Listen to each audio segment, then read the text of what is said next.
LA에 우리 청국장 회사를 설립을 하러 갔는데, 내가 하여튼 나하고 노는 친구들이 있어. 한 남자들인데 한 5명 정도 되는데, 나만 가면 하여튼 회사를 다 때려치고 나하고 놀라고 아주 그런 친구들이 있어. 아주 친하죠.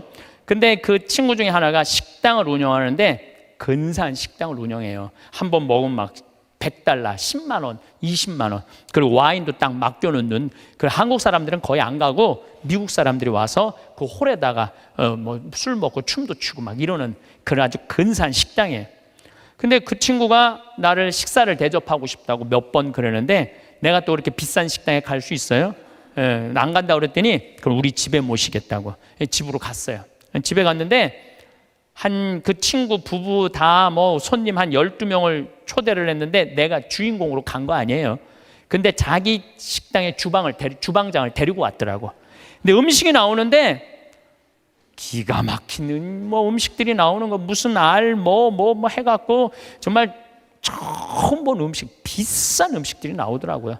그런데 그 니콜라스라는 친구가 신부님이 특별히 오셨으니까 와인을 한 병 따겠다는 거예요. 근데 와인을 뭐 그냥 2만 원, 3만 원짜리가 아니라 600만 원짜리 와인을 따는, 600만 원짜리 와인을. 나도 처음 봤어요. 그 비싸다 말로만 들었지.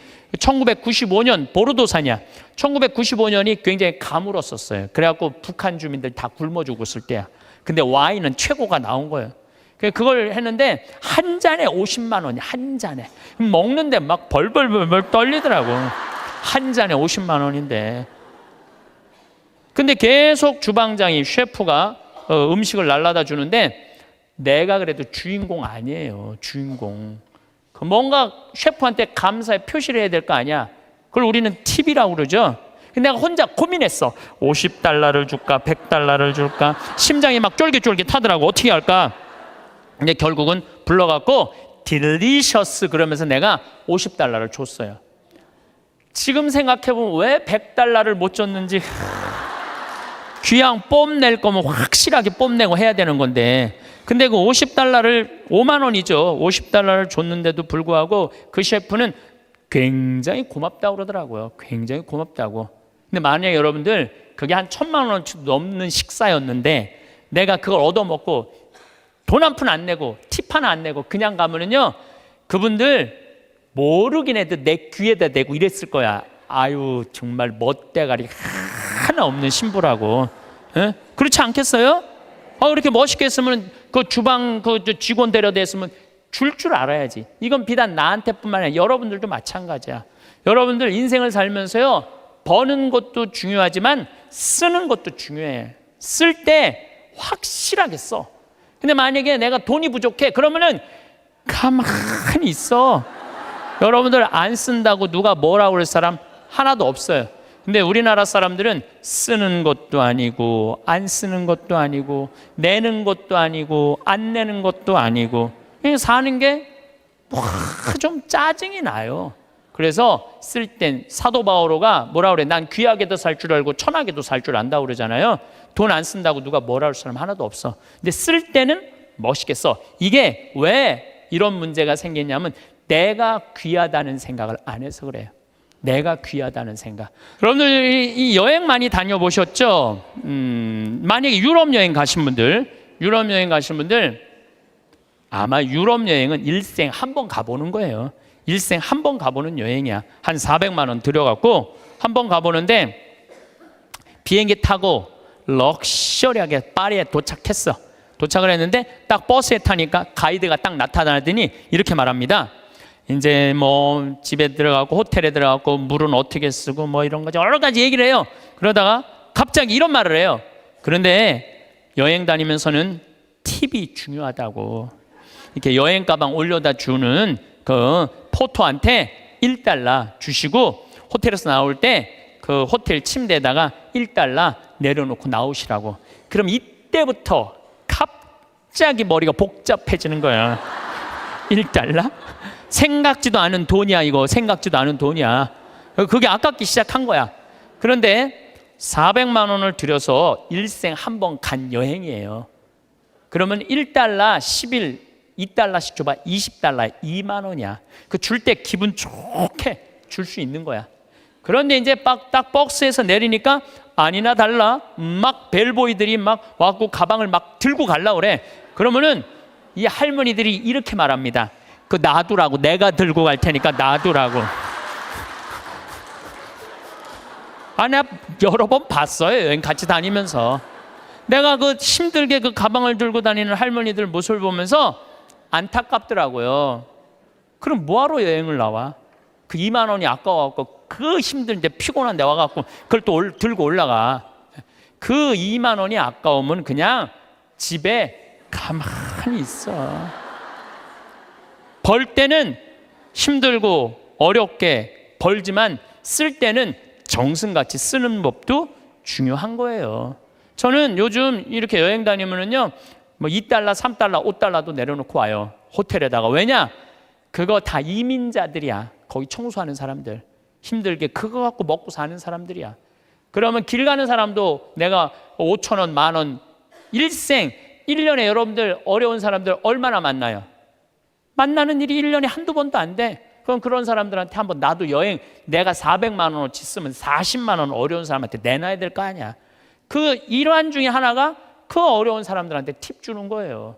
근데 그게 아까워갖고 내가 들고 갈 테니까 아까운 거지. 아까운 거예요. 그래서 여러분들 자신한테 쓸 줄 알아야 돼. 자신한테. 제가 왜 이런 말씀을 드리느냐 하면 우리가 돈을 버는 법도 중요하지만 쓰는 법도 중요해요. 여러분들은 지금 정말로 힘들게 돈 많이 벌었어요. 그렇죠? 아끼기도 많이 아꼈어. 그런데 벌기만 하고 쓸 줄을 모른다면은 뭐하러 벌어? 그렇잖아요. 힘들게 돈을 많이 모았어. 근데 쓰려고 8만 원을 쓰려고 보니까 아까워. 벌 떨어. 그럼 뭐하러 버냐 이거예요. 벌 줄도 알고 쓸 줄도 알아야 돼요. 여러분들 이 세상에서 나 자신을 가장 잘 이해하는 사람은 누굴까요? 나예요. 내가 인생 고비고비 살아오면서 고생한 거 면면이 속속들이 가장 잘 아는 사람은 누굴까요? 나밖에 없어요. 그러면은 내가 나 자신을 가장 잘 이해하고 인생 구비구비 고생한 거 가장 잘 아는 나한테 가장 잘해줄 수 있는 사람은 누굴까요? 나예요. 그런데 내가 고생한 거 잘 알지도 못하는 자식이 잘해주겠어요? 남편이 잘해주겠어요? 잘해주지 못해. 내 마음에 맞게끔 잘해줄 수 있는 사람은 이 세상에 나 외에는 아무도 없어요. 나 외에는.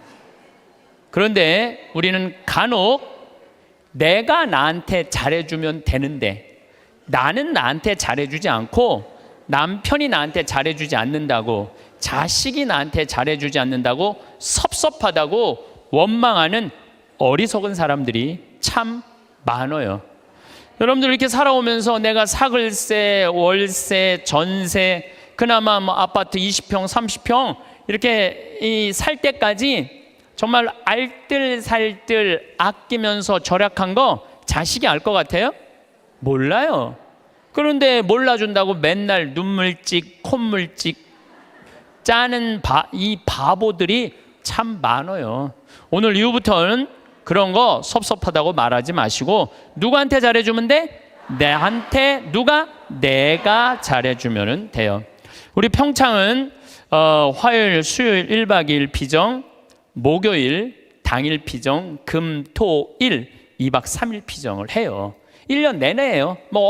지난번에도 하고 이번에 성탄 때도 금, 토, 일 2박 3일 피정해요. 오고 싶어도 이미 예약이 끝나서 못 와요, 여러분들. 네. 그런데 이 피정 오는 분들의 행복의 크기가 다 달라요. 누가 제일 행복한가 봤더니 금, 토, 일 2박 3일 피정 오시는 분들이 제일 행복해 해요. 왜 행복한가 봤더니 밥을 무려 6끼를 안 해요. 주부가 밥을 6끼 안 하면 행복할 것 같아, 안 행복할 것 같아요? 무조건 행복한 거예요. 무조건. 여기 이렇게 오신 분들 보니까 한 60대신 분들이 굉장히 많은데 30살서부터 시집 와갖고 60살까지 여러분들이 살림살이 하면서 밥하고 빨래하고 청소하고 애 낳고 애 길렀다면 여러분들은 한 달 가사 노동비를 따지면 한 달에 얼마치 일을 그동안 했느냐면은 350만 원어치 일을 했다고 그래. 그럼 30년 동안 일했으면 여러분들은 남편하고 자식들한테 얼마를 청구할 수 있느냐 하면은 10억 5천을 청구할 수 있어요. 10억 5천. 10억 5천 내놓으라고 그럴 수 있어요. 아니 법원에 누가 해갖고 25년 동안 그거 해갖고 250만 원 해갖고 5억 청구해갖고 받은 사람이 판결이 나왔어요. 예. 그러면은 2박 3일 금토일 피정하는데 피정비가 얼마냐 하면은 8만 원이에요. 8만 원. 이틀 밤 자고 6끼 밥 먹고. 그런데 그렇게 10억 5천만 원어치 일을 하고 난 다음에 그렇게 고생한 나한테 너 한번 이틀 밥 안 하고 좀 편안하게 한번 해주는 밥 먹어라. 내가 너한테 한번 쏠게 하고 그 8만 원을 들여서 평창에 피정을 갈라고 그럴 때 그 돈이 아까워서 갈까 말까 이렇게 망설이는 사람들이 많다는 거예요. 그러면서 나 고생하는 거 알아주는 사람 하나도 없다고 눈물 콧물 짤 거 없다 이거야. 그렇게 내가 10억 원 정도 일했으면 나한테 8만 원 정도 쓰는 거 아까워요 안 아까워요? 써. 그러니까 제발 원망하지 말고 본인을 위해서 쓰라는 거예요. 그리고 그 1박 2일 당일 금토일 피정 오시는 분들 중에 누가 제일 럭셔리한가 봤더니 금토일 2박 3일 오시는 분들이 제일 럭셔리해요. 왜 럭셔리한가 봤더니 설거지를 안 하잖아. 밥 먹고 우리 잠비아에서 온 커피가 있어요. 그 커피 뽑아서 강 내려다보는 데크에 앉아갖고 저 우아하게 그러니까 그 2박 3일 동안 피정 오시는 분들 이번에도 뭐 이 추운 12월 달에 왔는데도 나한테 이런 말을 해요. 신부님 너무 행복해요. 해준 게 아무것도 없는데 내가. 왜냐하면은 우리 또 생태마을에서 요즘 우리가 시래기 말라하고 시래기하고 된장국 끓여 우리 뭐 배추 무 얼마나 맛있어요. 그 자연 아주 정말로 유기농 식단으로 해주니까 요즘은 또 호박 싹 이렇게 했는데 너무너무 맛있더라고. 지금도 이제 주일날 나가면은 월요일 화요일 수요일 이럴 때는 요즘은 내가 이렇게 대림식이라고 강의 나오면은 그 손님을 안 받아요. 근데 지금 6분이 와 있는데 당일 온다 그러더니 일주일 있겠다는 거. 나한테 오늘 와서 막 신부님 여기 있고 싶다는 거. 아니 강의도 없고 텔레비도 없고 뭐가 좋아서 여기 계속 있겠다 그러니까 팝이 너무 맛있다는 거야. 팝이. 야 주부한테는 이것만 해도 충분히 행복하구나. 그런 생각이 들더라고요. 저는 22년 전에 평택 비전동 성당에 발령을 받아갔어요. 근데 발령 받자마자 주교님께서 2년밖에 안 됐는데 신설 성당인데 성당을 분가하라는 거예요. 뭐 우리 신부들이야 주교님이 명령을 내리면은 바로 해야죠. 그래서 진사리라는 곳에, 진사리는 어디냐면 평택 안성 인터체인지 바로 옆이 진사리예요. 거기서 이제 교우는 200명밖에 안 되는데 분가, 우리 성당은 3,500명 정도 있었는데 그중에 200명을 떼어서 분가를 하라는 거예요. 근데 그 교우들은 이 좋은 성당 놔두고 우리가 거울 나가느냐고 다 설득하고, 또 땅을 보니까 3,200평, 그 평택 평야가 쫙 내려다 보이는 맨 꼭대기에 3,200평 땅이 나왔더라고요.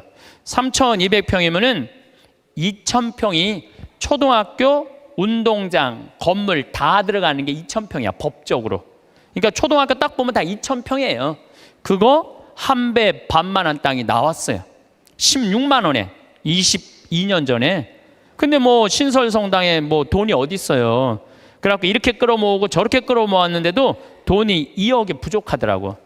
그래서 내가 모시던 보좌 신부 때 모시던 본당 신부님한테 전화를 드렸어요. 신부님 성당을 분가하라는 명령을 받았는데 땅을 살라고 그러는데 마음에 드는 땅이 나왔는데 2억이 부족하다. 2억을 좀 꿔줬으면 좋겠다. 근데 이 시부님이요, 단 1초도 주저하지 않으시고 내가 꿔줄게, 내일 와, 딱 그러시더라고요. 네. 내가 또 인간관계가 좋거든요. 그래서 이제 가갖고 다음날 31살, 32살에 22년 전이니까 2억을 이렇게 안주머니에 넣고 오는데 정말로 심장이 부들부들 하더라고요. 그래갖고 이제 갖고 와서 그 땅 계약을 다 했는데 상임위원들이 사기당했다는 거예요. 거기에 뭐 건물도 질 수 없고 신부님 사기당했다고 새벽 2시까지 막 뭐라고 그러더라고요. 참 답답하더라고요. 예. 근데 이제 내가 다 알아보고 조사해 본 결과 사기당한 게 아니다. 이렇게 저렇게 얘기를 하고 어쨌든 이제 그 마음고생을 다 하면서 땅을 다 샀어. 반대를 무릅쓰고. 그리고 1년이 지났는데 땅값이 16만 원짜리가 35만 원으로 뛴 거예요. 1년이 지났는데 그래서 그중에 800평을 팔아서 나한테 돈 꿔준 우리 김창림, 이제 돌아가셨죠. 김창림 필리포 신부님한테 2억을 돌려줬어요. 그러니까 2,400평이 남았는데 거의 돈 한 푼 없이 그냥 산 거야. 그런데 지금은 거기에 아파트가 다 들어왔어요. 아파트가 다 들어왔는데 2,400평이니까 주차 걱정을 해. 좁은 공원, 그냥 그 동네에 공원이 생긴 거. 그래서 무슨 들은 얘기로 내가 들은 얘기니까 카페를 차려갖고 얼마나 근사하게 지냈는지 모른다는 얘기를 들었어요. 그런데 내가 그렇게 마음고생하고 성당터 마련한 거 아무도 몰라.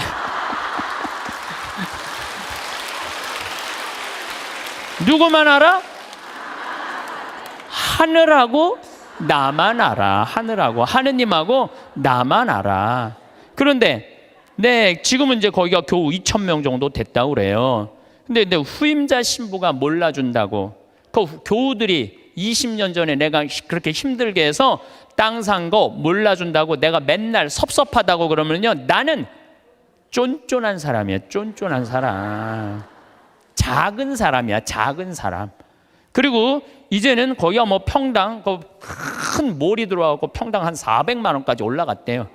그러니까 거의 100억 정도 되는 거죠. 100억 정도 되는 돈을 내가 교회에 벌려준 거야. 그런데 아무도 몰라. 그런데 주교님이 몰라준다고, 교회가 몰라준다고 내가 맨날 그렇게 원망하면요, 나야말로 작은 사람이야. 나는 그 평택 IC 지나다닐 때마다 하느님의 기도하는 집을 내가 마련할 수 있는 영광을 가진 것에 대해서 감사해요. 어차피 그러니까 교우들이 이렇게 행복하게 그 넓은 터에서 주차 걱정 없이 신앙생활한다는 얘기를 들으면 내가 기분이 좋아. 그걸로 된 거예요. 여러분들도 인생 살면서 고생하고 힘들게 이 가정 여기까지 이렇게 꾸려왔는데 다른 사람, 심지어 남편, 주위에 여러분들 간혹은 시집 왔더니 시동생이 5살 시동생 나중에 키워갖고 장가까지 보냈는데 그 은혜 모르는 경우도 많죠? 그거 섭섭할 거 하나 없어요. 섭섭할 건 없어. 누가 알면 돼? 내가 알고 하늘이 알면 돼. 그래서 공자님이 진정한 군자는 누가 군자라고 그랬냐면 남이 나를 알아주지 않아도 화내지 않는 사람이 군자라고 그래요. 유유자적할 줄 아는 사람이. 작년에 내가 잠비아 봉사활동을 80명의 교우들하고 갔다 왔어요. 갔다 왔는데 정글에를 잠깐 들어갈 일이 있었는데 병원이 있는데 병원이 있으면 간호대학에 같이 있어야 된대요. 근데 수녀님이 간호대학을 짓다가 돈이 없어서 수도를 해버린 거야. 돈이 없어서. 내가 그걸 보는데 마음이 짠하더라고요. 근데 마침 제가 작년에 잠비아는 비행기표 아껴본다고 이 아디스 아바바, 이 이디오피아를 통해서 걸리 들어갔었어요. 근데 아디스 아바바 공항에서 내 옷가방을 다 잃어버렸어요. 그래갖고 양복 3벌, 4벌을 4벌 중에 입은 거 하나 빼고 3벌이 다 없어져 버렸어. 그런데 그 전주 연중 제15주 복음이 뭐였느냐면은 너희들은 선교 떠날 때 옷을 1벌 이상 갖고 다니지 말아라.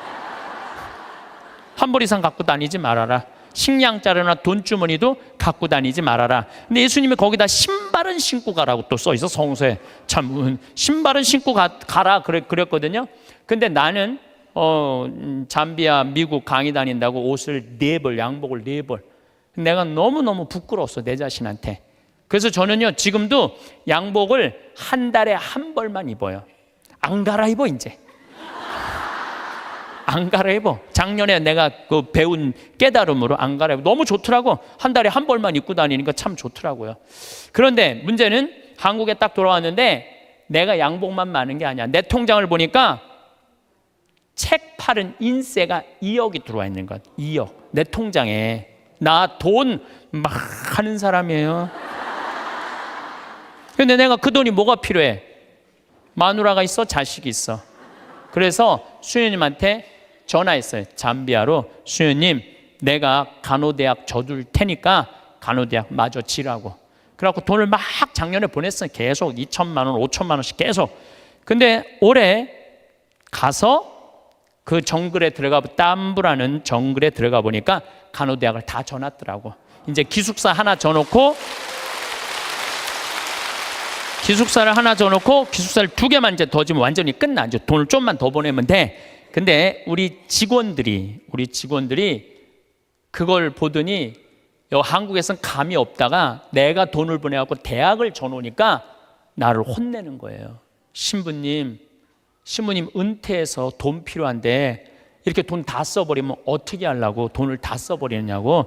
신부님 은퇴하면은 맛있는 것도 먹고 여행도 다니려면 돈이 필요한데 지금 다 써버리면 어떻게. 지금이야 신부님 강의도 다니고 강사료도 많고 인세도 많고 그래갖고 지금이야 뭐 막 부족한 게 없지만 은퇴하면 필요한 게 돈이라고. 신부님 또 앞으로 돈 모으라고 막 나를 혼내더라고요.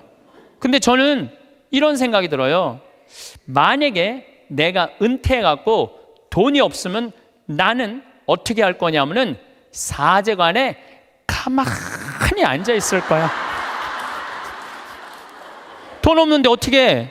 가만히 앉아 있어야지. 그런데 우리가 이걸 생각해야 돼요. 내가 20년 후에 살아있을지 죽어있을지 어떻게 알아? 그렇지 않아요? 20년에 살아있을지 죽어있을지 어떻게 알아? 그런데 20년 후에 쓰려고 지금 의미 있고 재미있고 신나는 일이 있는데 지금 안 쓰고 이 신나는 이 젊은 나이에 20년 동안 지금 가만히 있긴 싫어요. 지금은 마음껏 다니고 의미 있는 일도 하고 재밌는 것도 하고 맛있는 것도 사 먹고 여행도 다니고 지금은 신나게 할 거야. 그리고 70살이 넘어가고 돈이 없으면 가만히 있으면 되지. 없으면 없는 대로 살면 되지. 그렇지 않아요? 있으면 있는 대로 살고. 오늘 성채 미사 때 성채 모자랐잖아요. 많이 모자랐어요. 오늘 성채 뭐 이렇게 많이 왔어. 성채가 모자랄 정도로 많이 왔는데 어떻게 했느냐면은 마지막에 성채를 4등분해서 다 했어요. 없으면 쪼개서 쓰고 나눠서 써도 다 살아. 그런데 지금 여러분들 나중에 쓰려고 늙어서 쓰려고 지금 아무것도 안 해서는 안 돼요. 지금 하세요. 뭐든지 지금 하세요. 그리고 다 하고 즐겁게 살았어. 행복하게 살았어. 그런데 70살에 주머니에 돈 없으면 어떻게 하면 돼? 가만히 있으면 돼. 70살에 돈 없으면 가만히 있으면 돼. 많은 분들이 우리 생태마을에 지금도 이제 짬짬이 암 환자들이 많이 와요. 내가 그분들하고 이렇게 상담을 해보면은요, 60살 될 때까지 한 번도 노른 적 없는 사람들 많아요. 60살 될 때까지 여행 한 번도 간 적 없는 사람 많아요. 60살 될 때까지 뽐나게 옷 한 번 사 입어 본 적이 없는 사람들 많아요. 60살까지 뭐만 해? 돈만 버는 거예요. 자식 키우고. 근데 떨커덕 암이 걸려. 지금도 한 분 와 계세요. 떨커덕 암이 걸린 거야. 떨커덕 암이 걸리면은 이분들 나한테 공통적으로 하는 얘기가 있어요. 신부님, 나는 억울해서 못 죽어요. 난 이제까지 뭐만 했어? 고생만 했어요. 어떻게 하면 좋아요, 신부님? 이러는 분들이 너무 많아요. 여기 계신 여러분들도 나중에 하려고 그러지 말고 언제? 지금 하세요. 저 청국장 가루도 나중에 사 먹지 말고 언제 사 먹어? 지금 사 먹어. 지금. 그게 훨씬 건강하고 좋은 거예요. 예.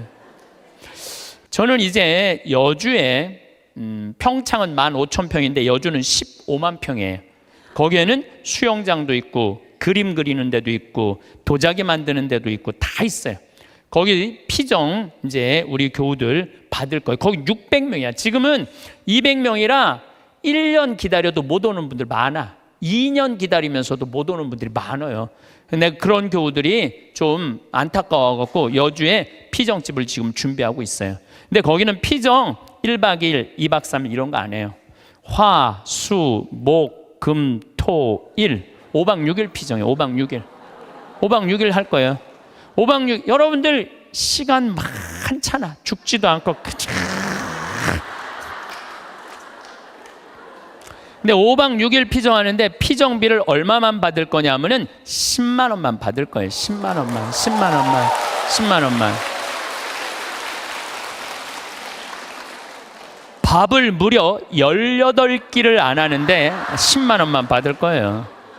난 사실 우리 천주교 교우들 불쌍해요. 왜 불쌍하냐면은 성당 나오면서부터 많은 헌금을 하든 안 하든 평생 헌금했어요. 그리고 또 불쌍한 데 있으면 2차 헌금하고 교무금하고 또 성당 지면 신축금 내고 또 뭐 어려운 데서 와갖고 뭐 꽃동네 뭐 이런 데 와갖고 또 뭐 도와달라 그러면 또 반지도 빼고 뭐 그냥 있는 거 없는 거 나 먹기 살기 힘들어도 어떻게 마음 짠하니까 어떻게 해요?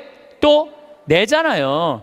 그런데 그렇게 20년 30년 신앙생활 했는데 정작 내가 외롭고 힘들 때 어디 가서 좀 위로받고 싶은데 그럴 데가 없어요. 별로. 우리 한국 천주교 교회는. 그러니까 교우들한테 받기만 했지 주지를 않아. 내가 그게 제일 불만이야. 그런 공간이 한국 교회에 필요하다 이거야. 그래서 이제 여주는 10만 원이면 여러분들 보통 한 달 생활비 최저가 110만 원인가 그렇더라고. 그러니까 누구나 올 수. 그리고 거기 전철까지 나 있어. 이제 그 앞에까지. 그러니까 여기 65살들은 거기까지 공짜로 올 수 있어. 65살까지는. 전철까지 나 있으니까 마음만 먹으면은 뭐 얼마든지 올 수 있어요. 그래서 우리 교우들한테 그런 공간을 만들어 줘야 되겠다. 우리도 좀 위로받고 살아야 되지 않아요? 맨날 뭐 남만 위로하고 살아. 나는 30년 동안 그렇게 뼈 빠지게 고생했는데. 그런데 제가 한 6년 동안 그 여주에다가 그런 생태 마을을 꾸며서 한국민들, 우리 천주교 교우들뿐만 아니라 한국민들이 쉴 수 있는 오아시스를 만들어야 되겠다. 그래갖고 다 허가를 받아놨는데 이번 2월 달에 교구청에 편지를 했어요. 주교님 허가를 다 받아놨으니 공사비 달라고. 거기가 총 공사비가 얼마냐면 300억이에요. 300억을 내가 무슨 재주로 만들어. 내가 무슨 재주로. 그러니까 교구에서 내야 될 거 아니에요. 근데 답이 없는 거야.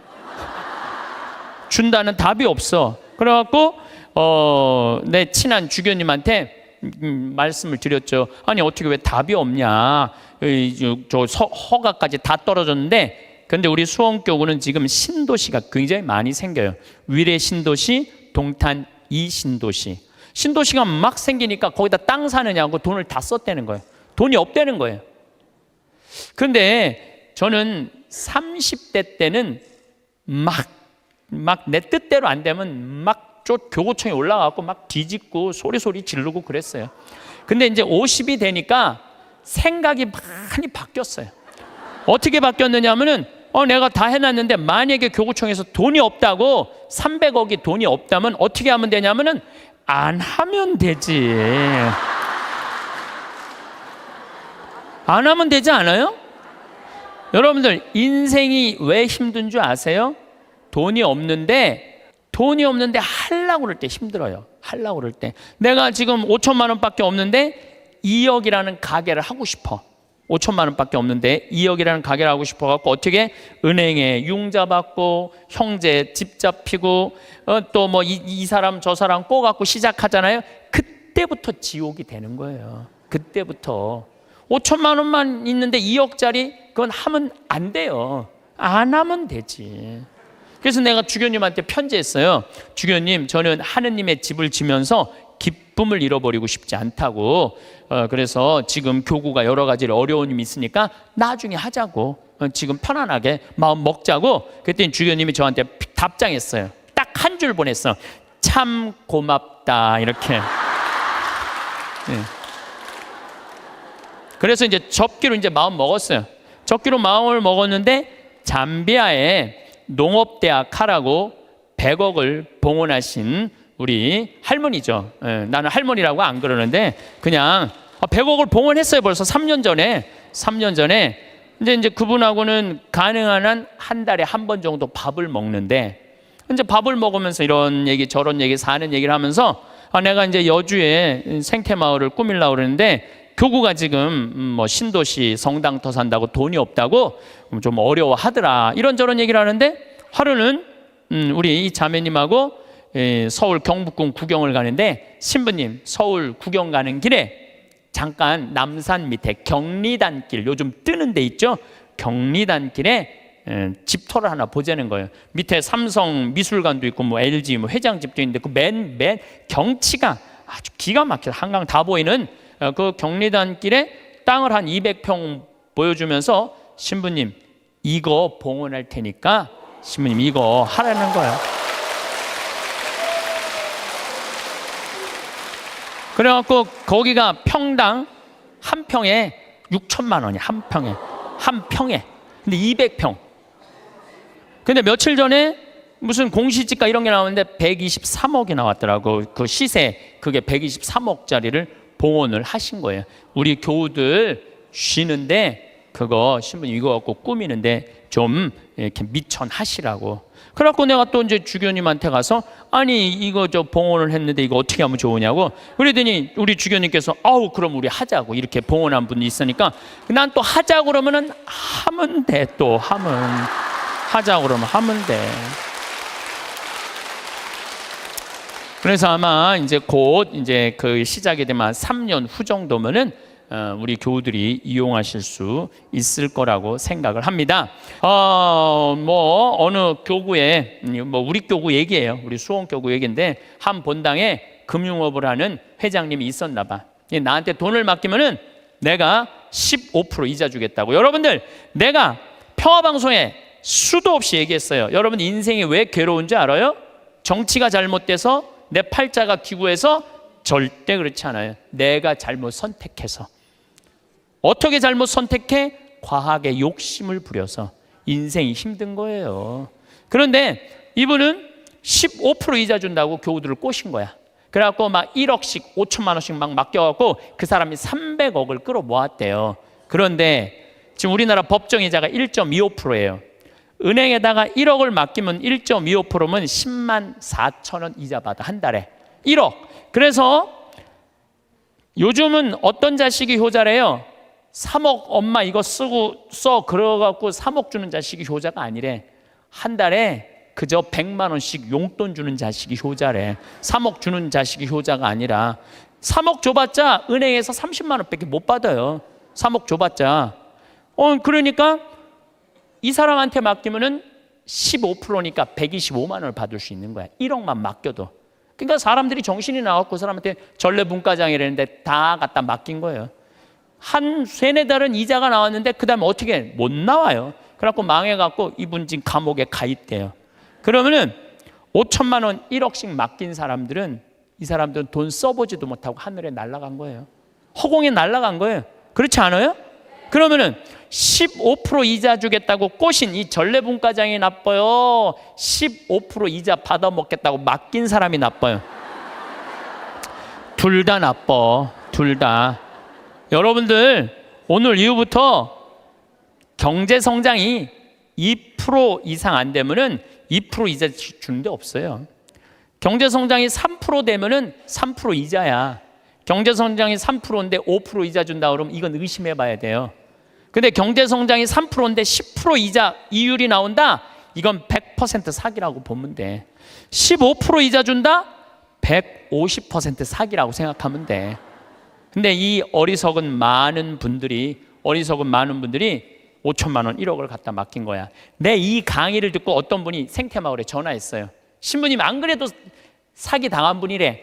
안 그래도 상처 입었는데 신부 왜 전국에 창피하게 그 얘기를 하느냐고, 하지 말라고. 그래 전화가 왔어. 근데 저는 왜 하느냐 하면은 여러분들 그런 예를 들어서 타산지석이라고 그랬죠? 여러분들 이렇게 어리석은데 넘어가지 마세요. 차라리 그 5천만 원이면은 이스라엘 성지순례를 10번을 갔다 올 수 있는 돈이야. 이스라엘 성지순례 10번 갔다 올 수 있는 돈이야. 여러분들이 이스라엘 성지순례를 10번을 갔다 오잖아요. 그럼 여러분들은 예수님하고 투구 지낼 수 있어. 투구 지낼 수 있어. 내가 이스라엘 성지순례 지금 5번 갔다 왔거든요. 5번 갔다 왔는데 저는 지금 예수님하고 거의 틀라고 그래. 성서를 읽으면은 예수님이 막 튀어나와. 그래서 나한테 말을 걸어요. 예수님이 말을 걸어요. 요즘 제가 이제 내년 3월 8일부터 성서 강의를 해요. 성서 강의를 하는데 나는 성서 전공한 신부가 아니잖아요. 그리고 신학교 때 뭘 배웠는지 생각도 안 나. 성서 전공한 신부도 아니고 신학교 때 배운 거 기억도 안 나. 근데 내가 성서를 강의하겠다고 평화방송하고 정말로 엄청난 도전을 하는 이유 중에 하나가 5번을 성지순례 갔다 오면서 내가 만난 예수님, 그 예수님을 얘기해 주고 싶은 거예요. 오늘 아침에도 이제 강의를 준비하다 나왔는데 무슨 일이 있었느냐 하면은 예루살렘에 가면은 겟세마니 동산 위에 눈물 동산이 있어요. 눈물 성당이 있어. 거기서 눈물 성당에서 우리 올해 2월 달에 우리 교우들 200명이 겟세마니 동산으로 내려가고 있는데 내가 맨 나중에 가고 있는데 거기서 아라바이가 예루살렘 성전 그 지도 그 $1에 사라고 계속 맡기는 거예요, 나한테. 그래서 내가 됐다고 그랬는데 나 혼자 지금 맨 뒤에 가고 있는데 이 친구가 뒤에서 내 뒤로 꼬집더라고요. 이 목덜미를 꼬집어. 얼마나 기분 나빴는지 몰라. 꼬집고 내 뒤통수를 치는 거예요. 아라바이가 얼마나 기분이 나빴는지 몰라요. 그래도 내가 천주교 신부인데, 천주교 신부인데 너무너무 화가 났는데 나 혼자고 거긴 물건 파는 애들 천지인데 걔하고 어떻게 싸워요. 그리고 나는 성격상 맞고 말지 싸우진 않아.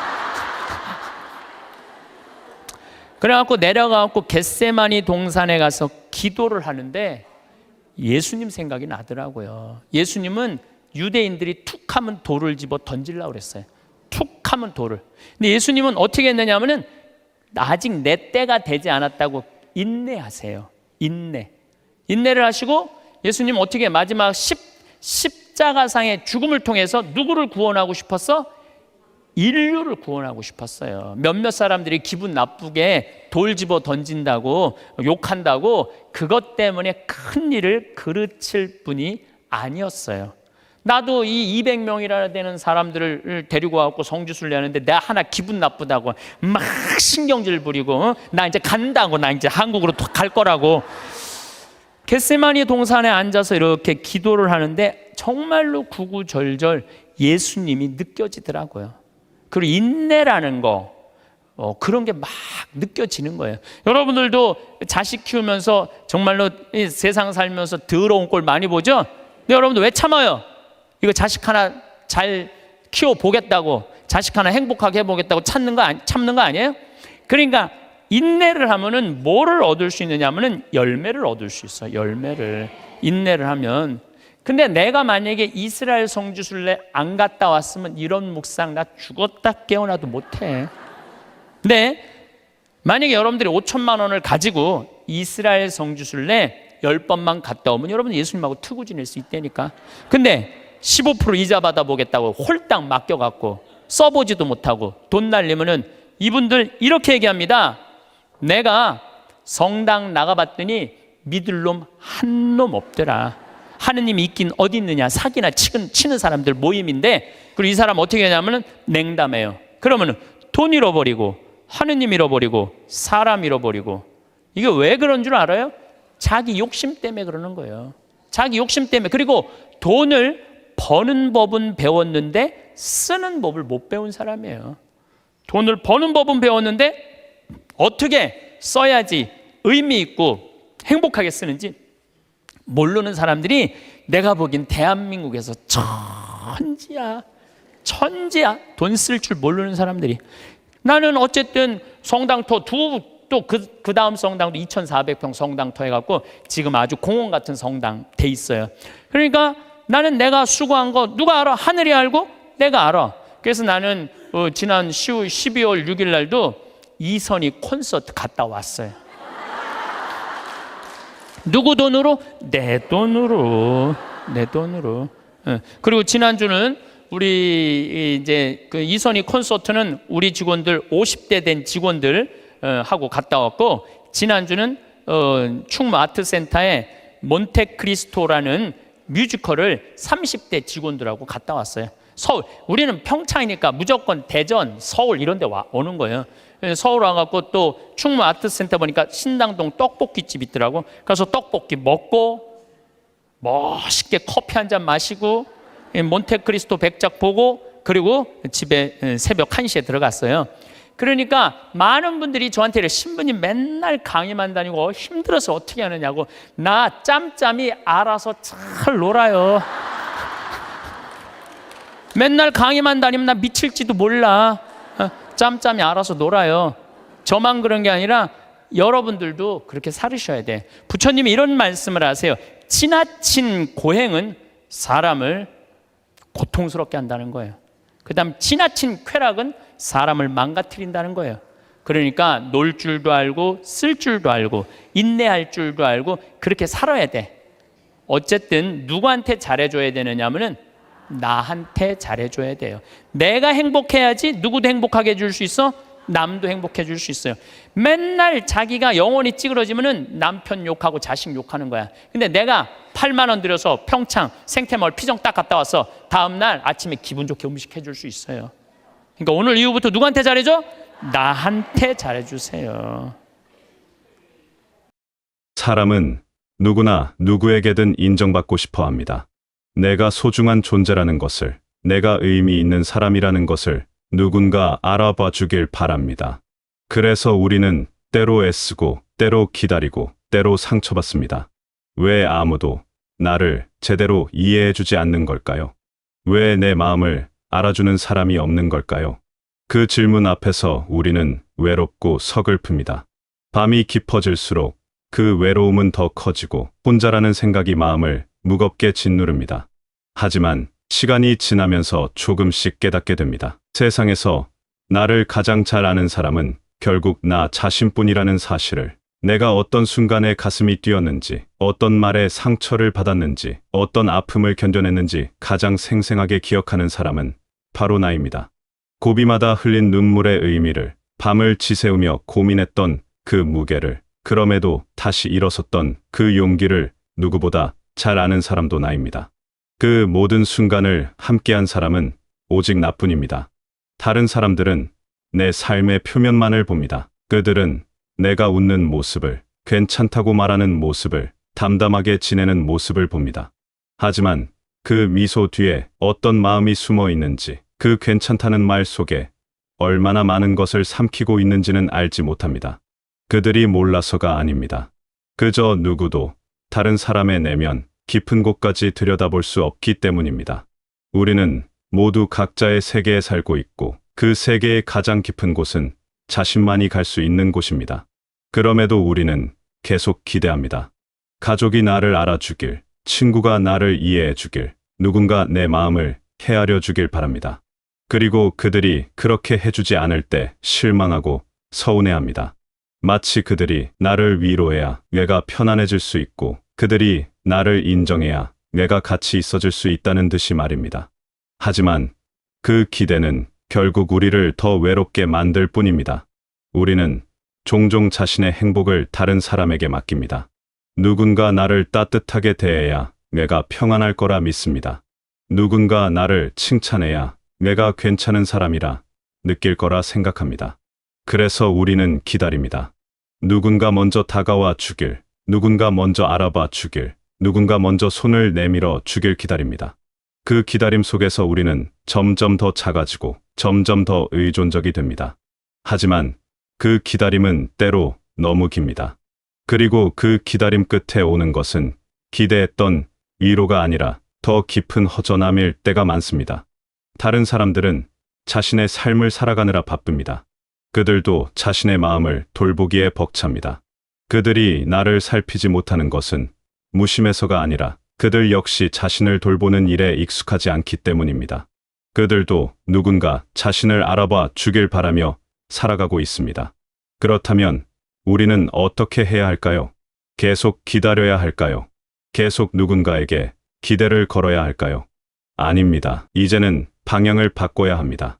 세상이 나에게 잘해주기를 바라지 말고 내가 나에게 잘해주는 법을 배워야 합니다. 이것이 진정한 성숙입니다. 이것이 진짜 어른이 되는 길입니다.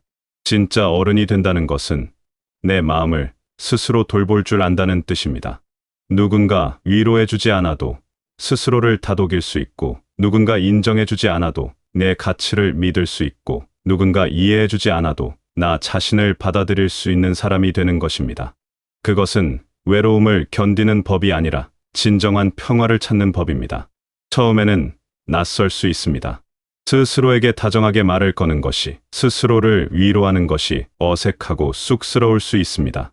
그동안 우리는 자신에게 엄격했고, 자신에게 냉정했고, 자신에게 인색했습니다. 잘한 일은 당연하게 여기고, 못한 일은 크게 자책했습니다. 다른 사람에게는 관대하면서도 나에게는 가혹했습니다. 남들에게는 쉽게 용서하면서도 나에게는 용서하지 못했습니다. 하지만 이제는 그 태도를 바꿔야 합니다. 내가 나에게 가장 따뜻한 사람이 되어야 합니다. 내가 나에게 가장 다정한 친구가 되어야 합니다. 내가 나를 가장 먼저 이해하고, 가장 먼저 위로하고, 가장 먼저 격려하는 사람이 되어야 합니다. 다른 누구도 아닌 내가 나의 가장 든든한 편이 되어야 합니다. 그렇다고 해서 다른 사람들이 중요하지 않다는 뜻은 아닙니다. 여전히 우리는 관계 속에서 살아가고, 여전히 다른 사람들의 사랑과 지지가 필요합니다. 다만 그것이 내 삶의 전부가 되어서는 안 된다는 것입니다. 다른 사람의 평가가 나를 규정하지 않고, 다른 사람의 태도가 내 가치를 결정하지 않습니다. 내 가치는 내 안에 이미 존재합니다. 내 가치는 이미 내 안에 있습니다. 내가 지금까지 살아온 모든 순간 속에 있습니다. 넘어졌다가 다시 일어선 그 순간들, 포기하고 싶었지만 버텨낸 그 시간들, 아무도 몰랐지만 혼자 견뎌낸 그날들 속에 내 가치가 있습니다. 그 모든 것이 지금의 나를 만들었고, 그것이 바로 내 가치입니다. 이제는 타인의 말보다 내 마음의 목소리를 들어야 합니다.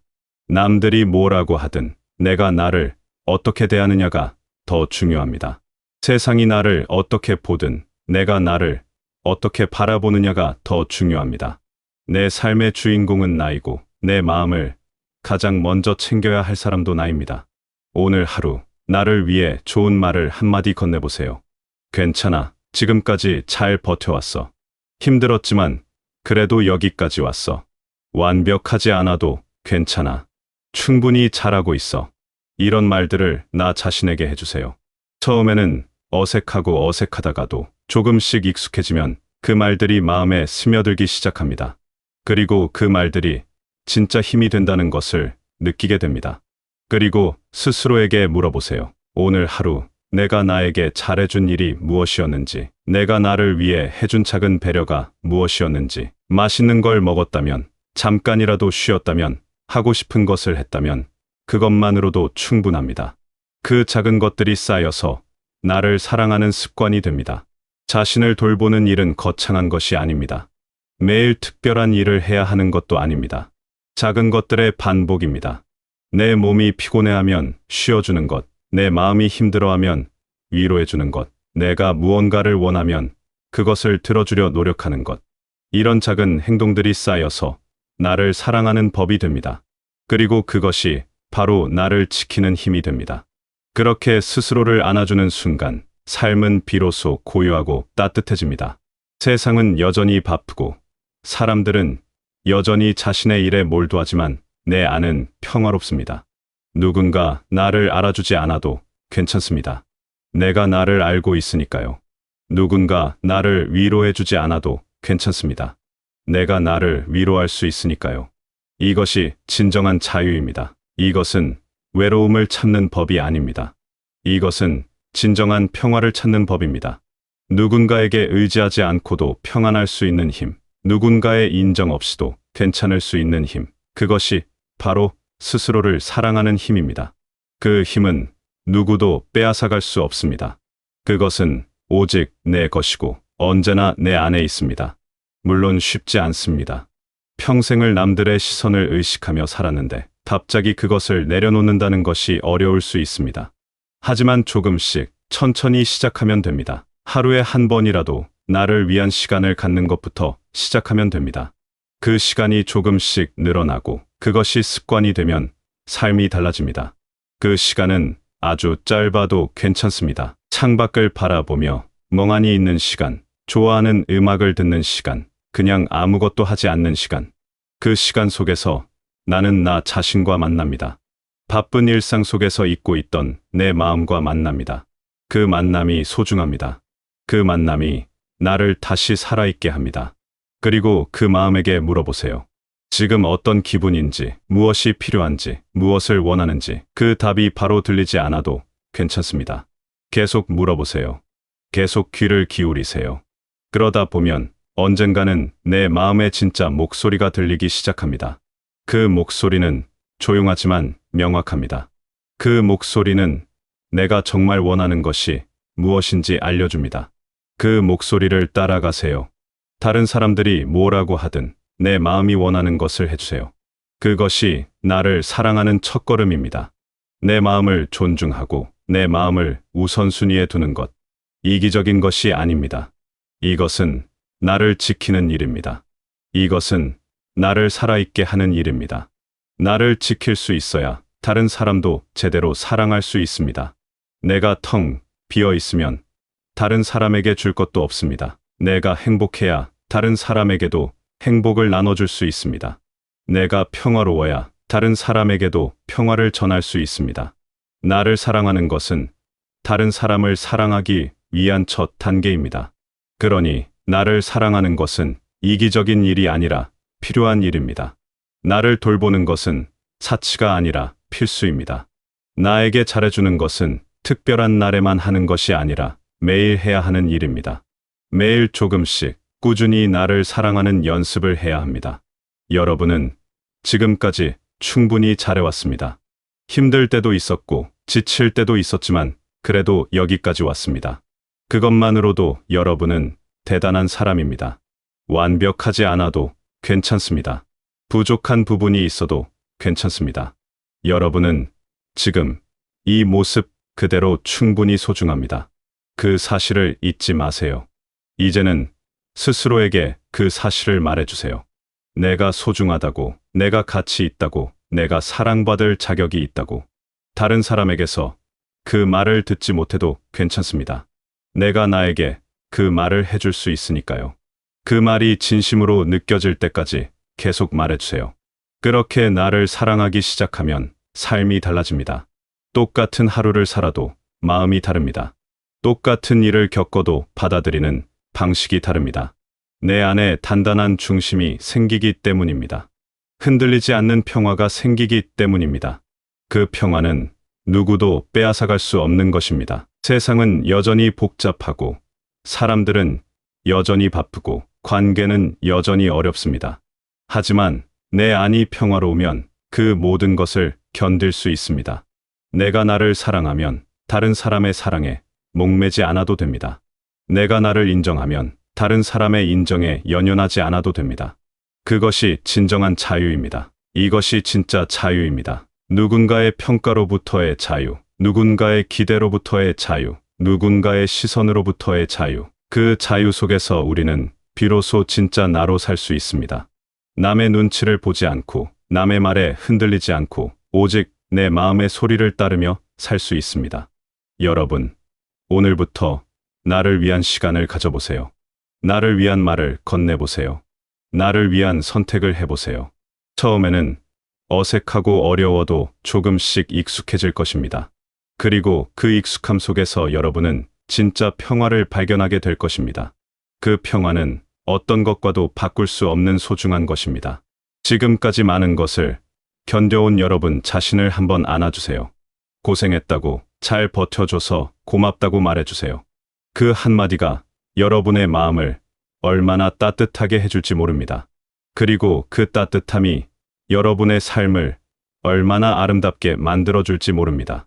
여러분은 그 따뜻함을 받을 자격이 있습니다. 여러분 모두가 스스로를 사랑하는 법을 배우고 그 사랑 속에서 진정한 평화를 누리게 되시길 바라겠습니다.